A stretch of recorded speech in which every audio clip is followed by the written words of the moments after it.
everybody, we're back. I'm Jerry. I'm with Kyle. Hey. Plead the Fifth group is back on the camera and talking to you about beer. So thanks for joining us, and we got a pretty good segment for you guys. What do you think, Kyle? Yeah, I think we got a really nice one for you. Okay, cool. Cold and carbonated. Yeah, Kyle put together a nice little segment, and we're going to talk to you about a few things. We got, first off, as you know, we're always going to drink a beer while we're hanging out with you guys. And the beer we picked this time is a Magnolia Brewing Proving Ground IPA out of San Francisco. So, as you know, we're in the San Francisco Bay Area. We're in the East Bay. So we're always cool with a Northern California beer. Yep. So I personally have never heard of Magnolia Brewing, but I'm down to try your IPA, and yeah, just give it a little test. What do you think? Yep, definitely down to try a new local IPA. Okay, so let's pop this thing, and we'll drink it while we continue on with our session. What do you think? That sounds good. Let's do it. Yeah, baby. Yeah. Oh, it looks golden and beautiful already. I'm down with it. Let's do this. All right, give it a few minutes there to let the carbonation die. For sure. Yeah. So, and you know what? We got actually gonna do a segment soon about how to pour a good beer. Look for that in a segment all on its own. We don't want to waste time today talking about it. So, yeah. So what do we got today, Kyle? Yep. Today we're bringing cold and carbonated, some of the biggest beer headlines that are bubbling to the top of the industry. Okay. Here's the first headline that stood out to us. Sun King Brewing out of Indianapolis, Indiana, has announced that they're going to start a subscription program for their beer followers. And so, you know, when you think subscription, you might think of a newspaper or a magazine. Out here in California and wine country, we think of wineries where the wineries have people who can be members of their winery and have a subscription. And it comes along with regular distribution of the product, right? So a magazine subscription, you get it once a month. A winery subscription, you get your once every 3 months, you have their wine show up at your door, or you go to the winery to pick it up. I had never heard of this for a brewery. Have you ever heard of this before? I have. Nice. It's not huge, but there are some subscription services out there where you're going to get a beer of the quarter, a beer of the month type of thing. Not so much a particular brewery, but a subscription service may say, you know what, we're going to go find a unique beer from some brewery around the country, and then we're going to send it out to our subscribers. Right. But this is new, that a brewery actually is going to take it upon themselves to distribute their beer in this fashion. And that's actually pretty cool. I like it.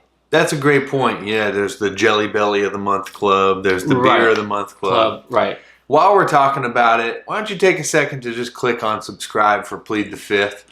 That way, every time we post a new video, you'll get an update letting you know that we have some new content for you. But yeah, I think it's a no-brainer, right? Why wouldn't breweries do this? I'll tell you one reason why they wouldn't do it. Tell me. It's because they're going to have to brew new beers regularly. So they're going to have new beers constantly because they can't just keep sending out the same old beers every quarter. Why not?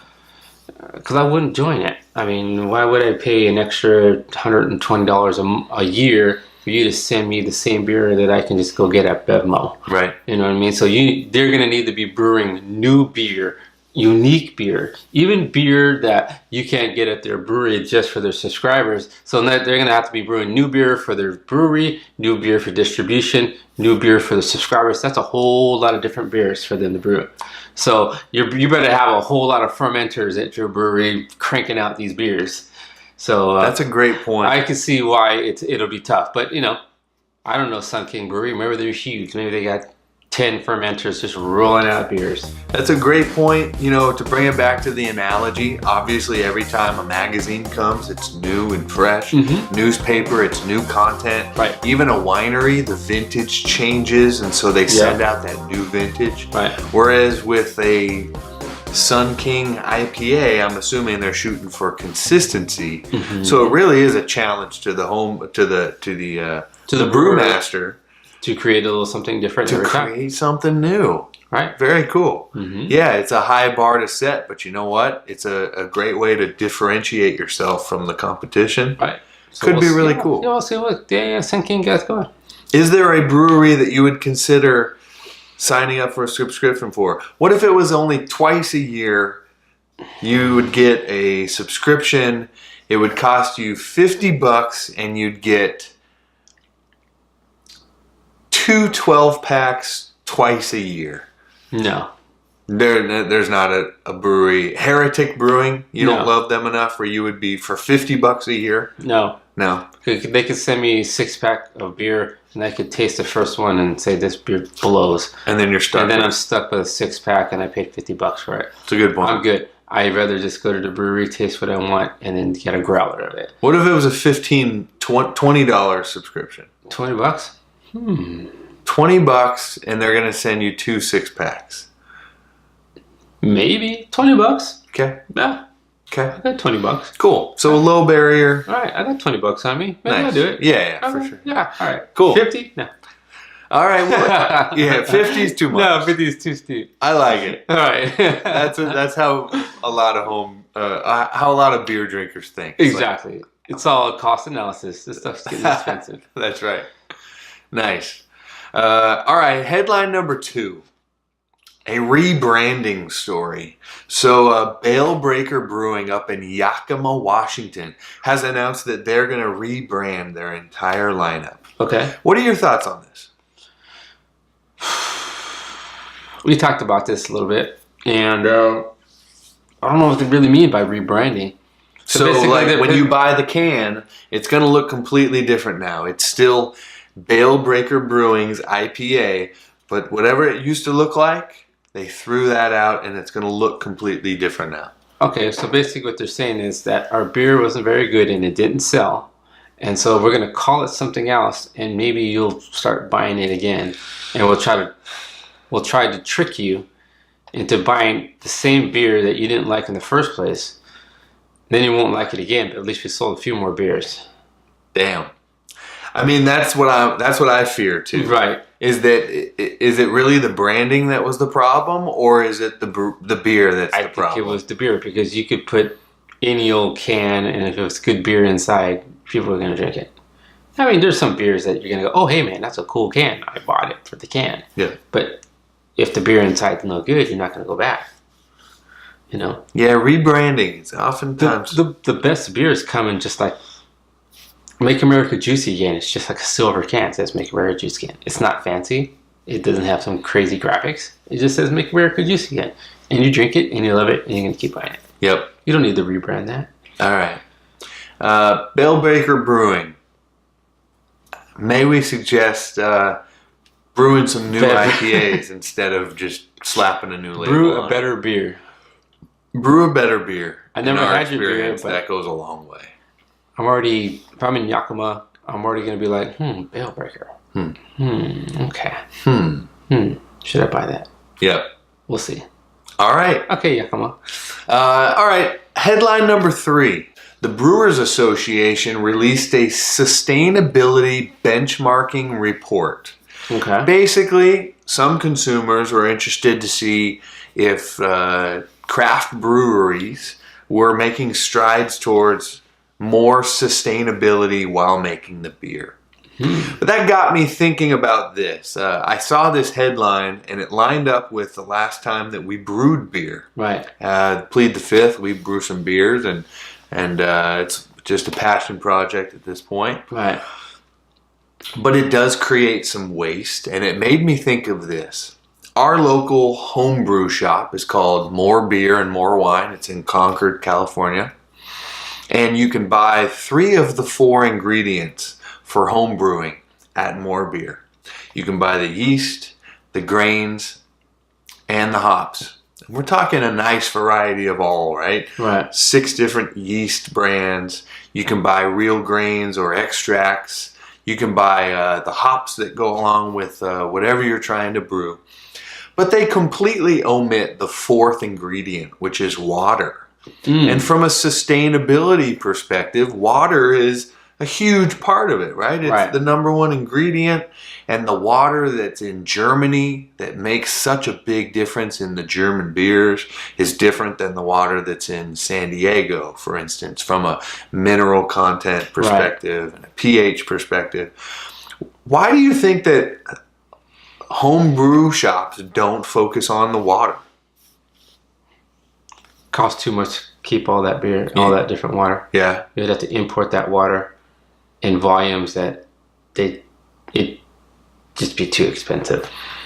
And I don't think home brewers are going to say, I want to replicate Bella's Point to the point that I'm going to use their water. Mm-hmm. I mean, maybe a few people, but from like a cost analysis, like I can see it being like, hey man, I can get that water for you if you want me to. Right. But I don't think they would carry it, in the back. It's got a bunch of San Diego water in the back. That'd be crazy. It'd be crazy. You'd be like, let's see, we got San Diego water, we got Chico water. I think it would just be, it'd be insane. You need a whole warehouse of just like these different waters. Yeah. So it'd be a good idea, but I don't think it would sell. It wouldn't be cheap enough. No, because home brewers would just be like, I'm just going to go home and use my own water. It's all good. I don't think it's going to change that much. You're right. But yeah, it's a good idea, though. That's good analysis. Yeah, so that's true for home brewers. What about for brewers, for big craft brewers, though? I don't think the water is that different that you're gonna taste the difference. No, I don't think so. Unless you're like a crazy craft beer connoisseur. Yeah, I don't think too many people are saying, you know what, that tastes like San Diego water compared to Yakima, Washington water. Right. I don't think you are gonna taste the difference. Right. To the common palate. Yeah. So, I don't know. That's just me. I think you're right. All right. So. Nice. Yeah. All right. Well, those were the headlines that stood out. The beer industry is constantly evolving. Right. And we're just trying to keep informed on what's going on out there. So. Totally. Mm-hmm. Yeah. No, sustainability. I think that's a good issue to kind of dive into. But yeah, that's what I think, anyways. I think you're right. Cool. Absolutely. So we're gonna do a little taste and talk. Let's do it. All right. So we got the Magnolia Proving Ground IPA, and we've been sipping on this during this segment. And so, what do you think? We're always in search of a good beer. What do you think? Did we find one? Let's smell this one here. Ooh, smells nice. Mm-hmm. A little fruity, a little piney. Very good. Yeah, very smooth. I had a sensation like I just bit into a peach in the middle of a pine forest. Right. No, it's very smooth. It's very good.